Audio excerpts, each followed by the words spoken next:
తెలుగు రాష్ట్రాల్లోని మెడికల్ కాలేజీల్లో ర్యాగింగ్ కోరలు చేస్తోంది. కఠిన చర్యలు తీసుకుంటున్న పలు వైద్య కళాశాలలు, హాస్టళ్లలో ర్యాగింగ్ బారిన పడుతున్నారు మెడికల్ స్టూడెంట్లు.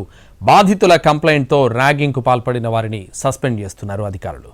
మరోవైపు ఖమ్మం ప్రభుత్వ మెడికల్ కాలేజీలో అసిస్టెంట్ ప్రొఫెసర్ అమానవీయంగా ప్రవర్తించాడు. విద్యార్థికి గుండు కొట్టించడంతో కలకలం రేగింది. ఏపీ, తెలంగాణ రాష్ట్రాల్లోని ప్రభుత్వ వైద్య కళాశాలలు, హాస్టళ్లలో ర్యాగింగ్ భూతం జడలు విప్పింది. కాకినాడ, మహబూబ్ నగర్, నల్గొండ ఉదంతాలను మర్చిపోకముందే ఖమ్మం ప్రభుత్వ మెడికల్ కాలేజీలో ర్యాగింగ్ కలకలం రేపింది. ములుగు జిల్లాకు చెందిన ఎంబీబీఎస్ ఫస్ట్ ఇయర్ స్టూడెంట్కు ఖమ్మం మెడికల్ కాలేజీలో అసిస్టెంట్ ప్రొఫెసర్ గుండు గీయించిన ఘటన ఆలస్యంగా వెలుగు చూసింది.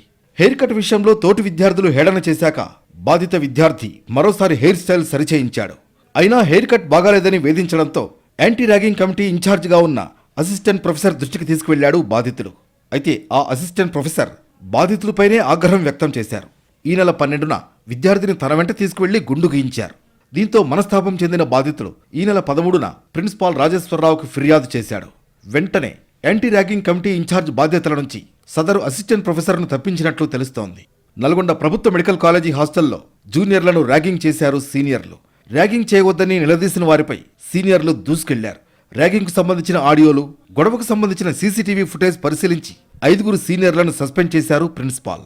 మహబూబ్ నగర్ గవర్నమెంట్ మెడికల్ కాలేజీలో ఫ్రెషర్స్ను సీనియర్లు ర్యాగింగ్ చేశారు.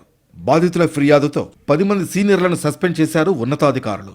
ఇటీవల కాకినాడ రంగరాయ మెడికల్ కాలేజీలోనూ ర్యాగింగ్ భూతం బుసలు కొట్టింది. హౌస్ సర్జన్గా ఇంటర్న్షిప్ చేస్తున్న జగదీష్ ఆదివారం అర్ధరాత్రి ఫుల్గా తాగి హాస్టల్కు వెళ్లాడు. సెకండ్ ఇయర్ ఎంబీబీఎస్ స్టూడెంట్స్ దగ్గరికి వెళ్లాడు. తెల్లవారుజాము 5 గంటల వరకు వారికి నరకం చూపాడు. ఎదురు తిరిగిన వాళ్లను బూతులు తిడుతూ చిందులు వేశాడు. 3 స్టూడెంట్స్పై దాడి చేశాడు. యాంటీ ర్యాగింగ్ టీం ఘటనపై పూర్తి స్థాయిలో ఆరా తీసింది. మద్యం మత్తులో ఏం చేశానో తనకు తెలియలేదని జగదీష్ చెప్పాడు. కానీ అతన్ని ఏడాది పాటు సస్పెండ్ చేశారు. ఏపీ, తెలంగాణలోని ప్రభుత్వ మెడికల్ కాలేజీలు, హాస్టళ్లలో ఈ తరహా వేధింపులు ఎక్కువ అవుతున్నాయి. సస్పెండ్ చేస్తున్నా సరే సీనియర్లు ఏమాత్రం తగ్గట్లేదు. దీంతో మరిన్ని కఠిన చర్యలు తీసుకోవాలని డిమాండ్ చేస్తున్నారు బాధితులు.